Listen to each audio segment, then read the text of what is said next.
अंगारक म्हणजे कोण? पौराणिक कथेनुसार अंगारक म्हणजे मंगळ ग्रह. मंगळ ग्रहाचा जन्म आणि श्री गणेश यांचा आशीर्वाद यामागे एक सुंदर कथा आहे. प्राचीन काळी पृथ्वीवर एक अत्यंत तेजस्वी आणि पराक्रमी बालकाचा जन्म झाला. हा बालक म्हणजेच मंगळ.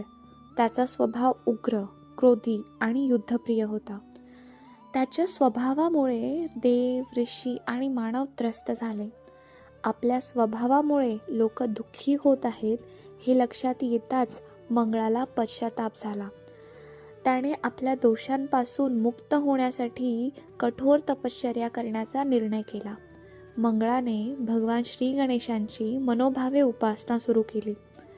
तो मंगळवारी येणाऱ्या चतुर्थीच्या दिवशी उपवास करून दुर्वा अर्पण करून गणपतीचा मंत्राचा जप करू लागला.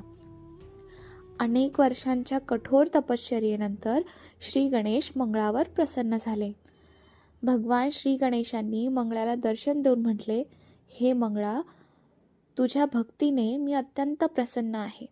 मंगळाने नम्रपणे वर मागितला, प्रभू, माझ्या उग्र स्वभावामुळे लोक त्रस्त होऊ नयेत. माझ्या दोषांपासून मुक्ती द्या. श्री गणेशांनी त्याला वरदान दिले की मंगळवारच्या दिवशी येणारी चतुर्थी अंगारक चतुर्थी म्हणून ओळखली जाईल.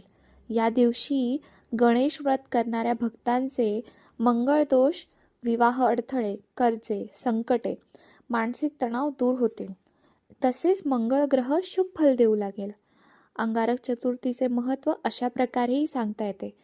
मंगल दोष निवारण, विवाहातील अडचणी दूर होतात, आरोग्य, पराक्रम आणि आत्मविश्वास वाढतो, श्री गणेश कृपा प्राप्त होते.